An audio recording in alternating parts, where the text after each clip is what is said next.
ایسی مخلوق نہیں ہے جیسے ہمارے ہاں تصور کیا جاتا ہے کہ ان کے قد چوہے کے برابر ہیں اور وہ کسی دیوار کو چاٹتے ہیں.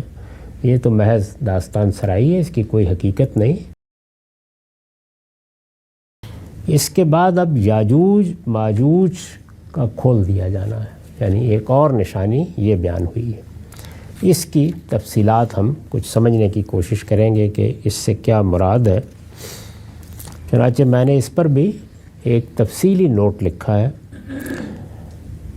ان کا ذکر یعنی یاجوج و ماجوج کا ذکر، یہاں تو بس یہ بیان کیا گیا ہے کہ یاجوج و ماجوج کا خروج بھی ایک نشانی ہے، اور اس کے لیے بالکل وہی لفظ استعمال کیا ہے حدیث میں جو قرآن میں بھی ہے، حتی اذا فتحت یاجوج و ماجوج، یعنی یاجوج ماجوج کھول دیے جائیں گے. ان کا ذکر سورہ انبیاء کی آیات 96-97 میں بھی ہوا ہے. یعنی یہ صرف اس حدیث میں نہیں ہے، یہ بات کہ یاجوج ماجوج قیامت کی نشانی ہے اور یہ کھول دیے جائیں گے، یہ خود قرآن میں بیان ہوا ہے اور یہ سورہ انبیاء کی آیات میں بیان ہوا ہے.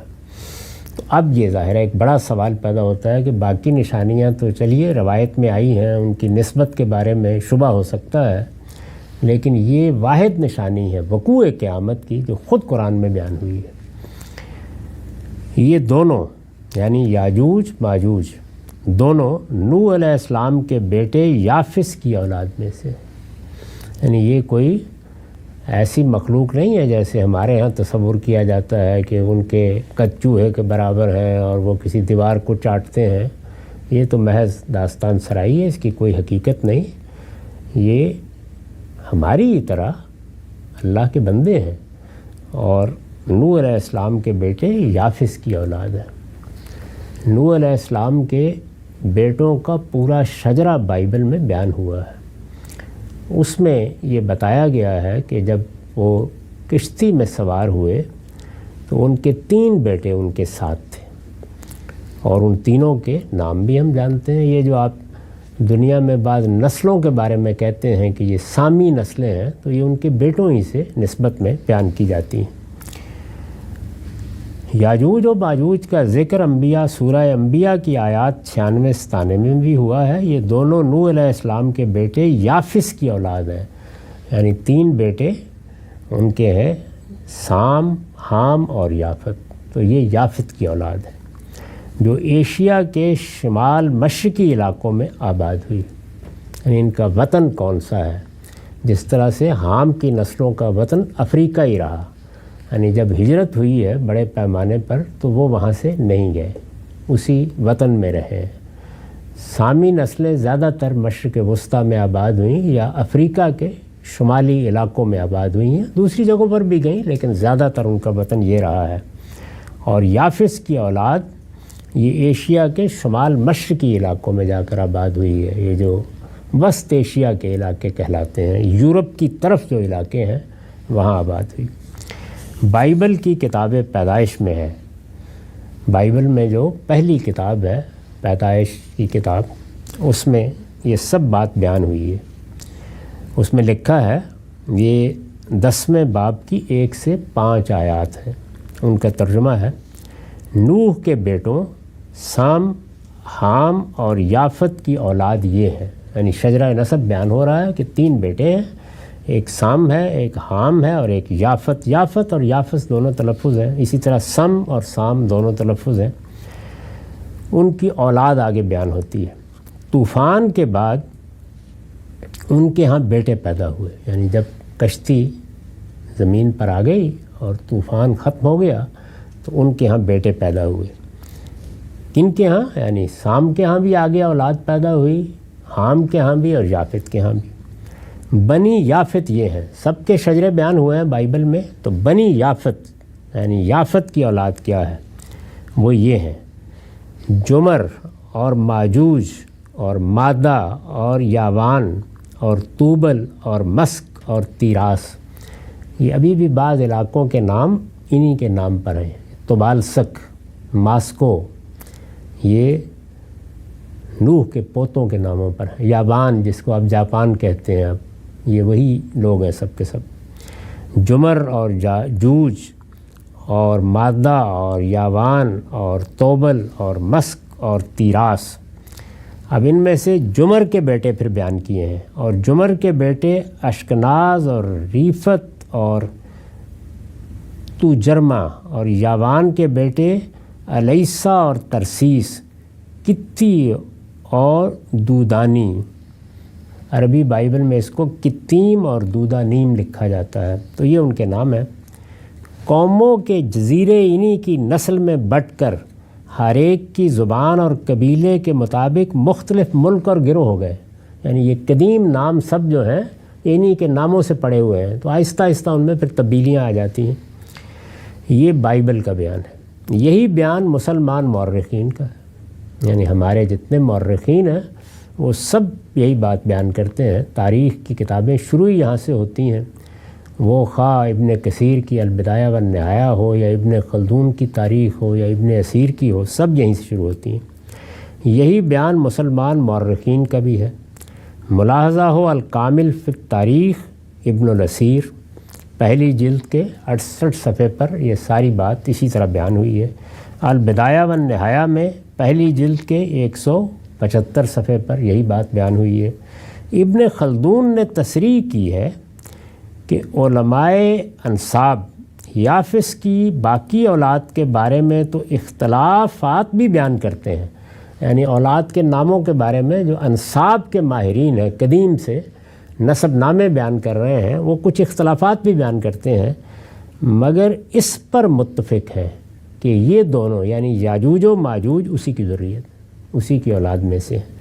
خود تاریخ ابن خلدون میں ابن خلدون کی تصریح کے الفاظ ہیں، دوسری جلد میں 10ویں صفحے پر، وَأَمَّا یافس فَمِن بَلَدِهِ التُّرْک وَالسِّین وَالسَّقَالِیَہ وَیاجوج وَماجوج بِاتِّفَاقٍ مِّنَ النَّسَّابِین، یعنی اس علم کے تمام ماہرین جن کو نسابین کہا جاتا ہے، نساب جو نسب نامے بیان کرتے ہیں، وہ اس بات پر متفق ہیں کہ یافس کی اولاد ہی میں سے ترک ہیں، چینی ہیں، سکالبہ ہیں، یاجوج و ماجوج ہیں، بے اتفاق من النسب، یہ وہی اولاد ہے ساری۔ بائبل کے صحیفہ حزقیل کے باب 38-39 میں،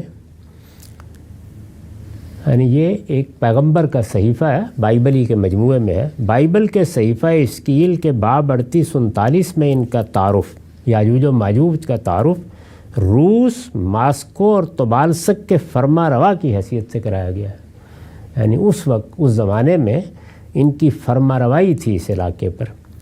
بعد میں یہی ہیں، یعنی انہی کی نسلیں ہیں، بعد میں یہی ہیں جو تاتاری، ہن، منگول اور ستھین کے ناموں سے بھی مشہور ہوئے۔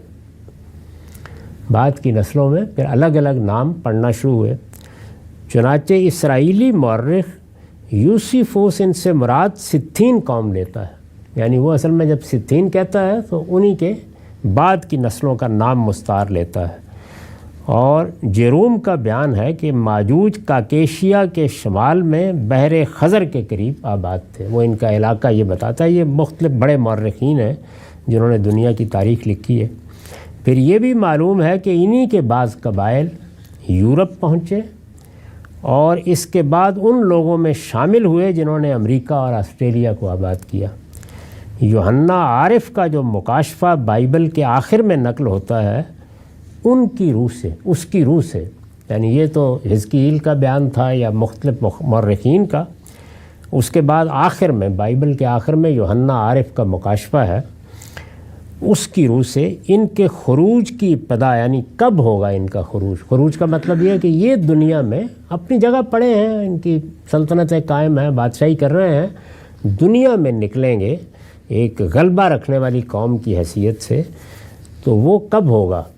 تو اس سے یہ معلوم ہوتا ہے کہ ان کے خروج کی ابتدا نبی صلی اللہ علیہ وسلم کی بعثت کے 1000 سال بعد کسی وقت ہوگی۔ اس میں بالکل تعین کے ساتھ رسول اللہ کا ذکر کیا گیا ہے، اور پھر بتایا گیا ہے کہ 1000 سال اس کے بعد یہ خروج شروع نہیں ہوگا، 1000 سال کے بعد ہوگا، جس کے آخر میں یہ زمین کو چاروں طرف سے گھیرے ہوئے ہوں گے۔ یعنی آخر میں پھر کہاں تک نوبت پہنچ جائے گی کہ بالکل یہ مشرق وسطیٰ کا علاقہ سینڈوچ بن جائے گا اور یہ چاروں طرف سے گھیرے ہوئے ہوں گے۔ ان کا فساد جب انتہا کو پہنچے گا تو ایک آگ آسمان سے اترے گی اور قیامت کا زلزلہ برپا ہو جائے گا۔ یہ یوحنا عارف کا بیان ہے۔ یہ بیان آگے کس طریقے سے نقل ہوا ہے، پھر اس بیان کے بعد کیا پہلو ہیں جن کی طرف توجہ کرنی چاہیے، اس پر اگلی نشست میں بات کریں گے۔ وآخر دعوانا الحمدللہ۔ بسم اللہ الرحمن الرحیم۔ ہم صحیح مسلم کی ایک روایت کا مطالعہ کر رہے ہیں جس کا رقم 2901 ہے۔ اس میں قیامت کی علامات بیان ہوئی ہیں۔ ان علامات قیامت میں بہت سی علامتوں کو ہم سمجھنے کی صحیح کر چکے ہیں اور میں نے اس میں اپنا نقطہ نظر وضاحت کے ساتھ بیان کر دیا ہے۔ پچھلی نشست میں ہم یہ دیکھ رہے تھے کہ یاجوج و ماجوج کے کھول دیے جانے سے کیا مراد ہے اور یاجوج و ماجوج کون ہیں۔ اس میں بات یہاں تک پہنچ گئی تھی کہ یاجوج و ماجوج کے بارے میں تو مورخین بھی یہی بتاتے ہیں، بائبل میں بھی یہی بیان کیا گیا ہے کہ یہ وسط ایشیا کی اقوام ہے اور یہ یافس کے بیٹے ہیں، یعنی یافس کی اولاد ہیں، اور یافس سیدنا نوح علیہ السلام کے تیسرے فرزند کا نام ہے۔ سام، حام اور یافس، یہی تین ہیں جن کی نسل پھر دنیا میں پھیلی ہے۔ حام کے بارے میں نے عرض کر دیا کہ وہ زیادہ تر افریقہ ہی میں رہے جہاں سے انسانی زندگی کی ابتدا ہوئی ہے، اور سامی نسلیں اصلاً مشرق وسطیٰ میں آباد ہوئیں اور انہوں نے دور قدیم کی بڑی بڑی سلطنتیں بھی قائم کیں، باقی دنیا میں بھی ہجرت ہوتی رہی۔ یہ لوگ یعنی یافس کی اولاد زیادہ تر وسط ایشیا میں آباد ہوئی۔ مورخین ان کا علاقہ بھی بیان کرتے ہیں، ان کی مختلف قوموں کا بھی ذکر کرتے ہیں۔ آگے ان کی اولاد جس طرح مختلف علاقوں میں پھیلی اور اب بھی ان کے آثار ان ملکوں کے ناموں کی صورت میں موجود ہیں، یہ سب بیان کرتے ہیں۔ اس کے بعد میں نے آخر میں عرض کیا تھا کہ اب یعنی موجودہ زمانے میں جو تصویر بن رہی ہے وہ یہ ہے کہ یہی قومیں ہیں جو پھر دنیا کو فتح کرنے کے لیے نکلیں، یعنی ان کے خروج کی ابتدا ہوئی اب سے صدیوں پہلے، اور ہم نے یہ دیکھا کہ انہی قوموں نے نکل کر کسی زمانے میں یورپ کو آباد کیا۔ پھر ایک خمول کا زمانہ آیا جس میں ان کے ہاں بھی بڑی سلطنتیں قائم ہوئیں، خاص طور پر سلطنت روما، یونان کے علوم پیدا ہوئے۔ مسلمانوں کی بھی ان کے مقابل میں یعنی سامی قوموں کی، بنی اسماعیل ظاہر ہے کہ سامی ہیں، بنی اسرائیل بھی بڑی سلطنت قائم ہوئی، تو معاملہ متوازی چلتا رہا۔ رسول اللہ نے اور قرآن نے پیشین گوئی کی کہ ان کا ایک عالمی خروج ہوگا، یعنی وہ تو کچھ علاقوں میں تھا، یہ عالمی خروج ہوگا۔ فتحت یاجوج و ماجوج، اس کے الفاظ قرآن میں سورہ انبیاء میں یہ ہیں کہ یہ کھول دیے جائیں گے۔ تو پھر ایسا ہی ہوا، یعنی یہ امریکہ جس میں ہم بیٹھے ہوئے بات کر رہے ہیں یہاں بھی پہنچے، اسی طرح سے پھر یہاں سے باقی دنیا کی طرف بھی جانے کی ابتدا ہوئی۔ یہی اقوام ہیں جنہوں نے مشرق بعید تک کے ملکوں پر جا کر حکومت کی، اور سلطنت برطانیہ کے بارے میں تو یہ کہا جاتا تھا کہ اس میں سورج غروب نہیں ہوتا، وہ سب ہوا، اور پھر اس کے نتیجے میں یہ پوری دنیا کو ایک طرح سے دائرے میں لینے میں کامیاب ہو گئے، اور دنیا کی بڑی طاقتیں ہیں جو حکومت کرتی رہیں، اور پہلی دوسری جنگ عظیم میں جب مسلمانوں کو یا ان کی سلطنت عثمانیہ کو شکست ہو گئی تو عالمی سطح پر ان کا غلبہ قائم ہو گیا۔ اس وقت عالمی سطح پر یہی قومیں حکومت کر رہی ہیں، اور انہوں ہی نئے نظم کے لیے یہ اقوام متحدہ کے ادارے اور یہ سب چیزیں بنائی ہیں جتنی بھی ہیں۔ اس کی خبر بھی دی گئی ہے، اور یہ یوحنا عارف کے مکاشفے میں مکاشفے کے اسلوب میں بیان ہوئی ہے۔ وہ پڑھنے کی چیز ہے، یہ بائبل کا آخری باب ہوتا ہے۔ یوحنا عارف کا جو مکاشفہ بائبل کے آخر میں نقل ہوتا ہے، اس کی روح سے ان کے خروج کی ابتدا نبی صلی اللہ علیہ وسلم کی بعثت کے 1000 سال بعد کسی وقت ہوگی۔ اس میں تعین کے ساتھ یہ کہا گیا ہے کہ پھر وہ آئے گا کہ یدعا صادقاً و امینہ، جس کو صادق اور امین کہا جائے گا، اور وہ ایک سفید گھوڑے پر سوار ہوگا، اور وہ سلطنتوں کو رونڈ ڈالے گا، اور پھر دنیا میں شیطان قید میں رہے گا، اور 1000 سال تک یہی صورت رہے گی۔ پھر 1000 سال کے بعد اس دنیا میں ایک نئے دور کی ابتدا ہوگی۔ اس کی روح سے ان کے خروج کی ابتدا نبی صلی اللہ علیہ وسلم کی بعثت کے 1000 سال بعد کسی وقت ہوگی، ابتدا ہو جائے گی، یعنی اب نکلنے کا عمل شروع ہو جائے گا، جس کے آخر میں یعنی پھر آہستہ آہستہ یہ زمین کو چاروں طرف سے گھیر لیں گے، جس کے آخر میں یہ زمین کو چاروں طرف سے گھیرے ہوئے ہوں گے۔ ان کا فساد جب انتہا کو پہنچے گا تو ایک آگ آسمان سے اترے گی اور قیامت کا زلزلہ برپا ہو جائے گا۔ یعنی اچھے کام کریں گے، دنیا میں سلطنتیں قائم کریں گے، نظم قائم کریں گے، دنیا کے علوم کو ترقی دیں گے، لیکن پھر ایک وقت آئے گا کہ جب فساد برپا ہو جائے گا۔ تو وہ فساد جب برپا ہوگا تو اس کی ایک لحاظ سے آپ کہہ سکتے ہیں کہ آڑی میں سے قیامت نمودار ہو جائے گی۔ تو اس لیے اس کو قرآن نے علامت کے طور پر بیان کیا ہے۔ مکاشفے کے 20ویں باب کی 7 اور 9 آیات میں یہ بات اس طرح بیان ہوئی ہے، اور جب 1000 برس پورے ہو چکیں گے تو شیطان قید سے چھوڑ دیا جائے گا۔ یعنی جو عصر الایمان یا ایج آف فیتھ ہے، اس میں بھی شیطان اپنا کام کرتا رہا، لیکن قید خانے سے بیٹھ کر ہی خطوط لکھتا تھا۔ اس وقت صورتحال یہ تھی، چھوڑ دیا جائے گا۔ اور ان قوموں کو جو زمین کی چاروں طرف ہوں گی، یعنی جوج و ماجوج، گمراہ کر کے لڑائی کے لیے جمع کرنے کو نکلے گا۔ ان کا شمار اس وقت یہ قومیں کتنی بڑی تعداد میں ہوں گی، ان کا شمار سمندر کی ریت کے برابر ہوگا، اور وہ تمام زمین پر پھیل جائیں گی۔ یعنی پوری دنیا میں جب وہ آخری فساد برپا ہوگا تو ان کا غلبہ قائم ہو جائے گا۔ غلبہ ایک تو وہ ہے جس کی تصویر ہم پچھلی صدیوں میں دیکھ چکے ہیں، جو اس وقت بھی ایک دوسرے انداز سے قائم ہے، لیکن معلوم ہوتا ہے کہ ایک فساد کی صورت میں یہ چیز پیدا ہو جائے گی، اور مقدسوں کی لشکرگاہ اور عزیز شہر کو چاروں طرف سے گھیر لیں گی۔ مقدسوں کی لشکرگاہ یہ مدینے کو پرانے صحیفوں میں کہا جاتا ہے، اس لیے کہ وہ صحابہ کرام کے اس لشکر کی ایک لحاظ سے چھاؤنی بنا ہے، جس سے انہوں نے پھر دنیا کو فتح کیا ہے۔ اور عزیز شہر وہ ہے جس کو شہر امین مکہ کہتے ہیں، اس کو قرآن مجید نے بھی بلد امین کہا ہے، یہ اسی کا ترجمہ ہے۔ اور مقدسوں کی لشکرگاہ اور عزیز شہر کو چاروں طرف سے گھیر لیں گی، یعنی نوبت یہاں تک پہنچ جائے گی کہ یہ دونوں شہر ہی رہ جائیں گے جن پر پھر آخری حملہ ہوگا۔ فرمایا اس وقت آسمان پر سے آگ نازل ہو کر انہیں کھا جائے گی، یعنی بس پھر خاتمے کا اعلان ہو جائے گا، سور پھونک دیا جائے گا۔ تو یہ مکاشفے کے الفاظ ہیں بائبل میں، اس کو آپ پڑھ سکتے ہیں۔ یہ پیشین گوئی بھی حرف بحرف پوری ہوئی ہے، اور گزشتہ کئی صدیوں سے یاجوج و ماجوج کا خروج شروع ہو چکا ہے۔ ظاہر جب یہ سب کچھ کہا گیا اس وقت تو کسی وہم و گمان میں بھی نہیں تھا یہ، لیکن یہ ہو گیا۔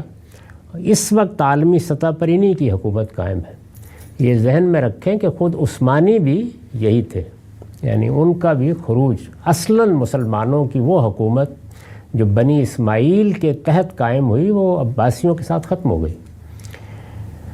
اس وقت عالمی سطح پر انہی کی حکومت قائم ہے، اور ان کا یہ خروج مختلف مراحل سے گزرتے ہوئے اب اپنے عروج کی طرف بڑھ رہا ہے۔ یعنی وہ عمل جاری ہے اور معلوم نہیں کب تک جاری رہے گا۔ اس میں نے توجہ دلائی ہے کہ میں کوئی اس معاملے میں متفرد نہیں ہوں، کوئی نئی بات نہیں کر رہا۔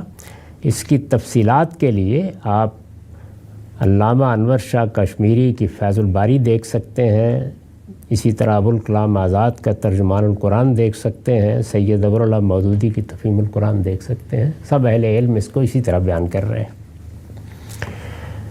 اس کے بعد ایک آخری نشانی بیان ہوئی ہے، اور وہ یہ کہ آخر میں یمن میں ابین کے شہر عدن کے گڑھے سے ایک آگ نکلے گی جو لوگوں کو ہانک کر ان کے محشر کی طرف لے جائے گی۔ اس پر میں نے لکھا ہے کہ یہ وقوع قیامت کی پہلی اور تمام نشانیوں میں آخری نشانی ہے، جس کے بعد وہ ہوا چلے گی جو لوگوں کو اٹھا کر سمندر میں پھینک دے گی۔ اس ہوا کو آخری نشانی غالباً اس لیے نہیں کہا گیا کہ نشانی سے زیادہ ان لوگوں کے لیے گویا خود قیامت کی ابتدا ہے جو اس کے نتیجے میں سمندر کی نظر ہو جائیں گے، خاتمہ ہو جائے گا۔ اور اس کے بارے میں جو آخری الفاظ روایت میں آئے تھے وہ یہ تھے، یہ آگ جہاں لوگ رات گزاریں گے ان کے ساتھ وہیں رات گزارے گی، اور جہاں وہ قیلولہ کریں گے ان کے ساتھ وہیں قیلولہ کرے گی۔ مطلب یہ ہے کہ ان کا پیچھا نہیں چھوڑے گی یہاں تک کہ انہیں ہانک کر محشر میں لے جائے گی۔ تو آخر میں یہ ہوگا۔ یہ 10 نشانیاں ہیں، یہی بیان ہوئی ہیں، انہی کی باقی روایتوں میں تفصیلات ہیں، ان سے زائد کوئی چیز نہیں ہے۔ یہ 10 نشانیاں رسالت مآب صلی اللہ علیہ وسلم کی نسبت سے بیان کی گئی ہیں۔ اگر یہ نسبت درست ہے اور اس میں کسی قسم کا اختلاط نہیں ہوا تو یہ اسی طرح پوری ہو جائیں گی جس طرح قرب قیامت کی وہ دونوں نشانیاں پوری ہو گئی ہیں جو اس وقت ہم اپنی آنکھوں سے دیکھ رہے ہیں۔ وآخر دعوانا الحمدللہ رب العالمین۔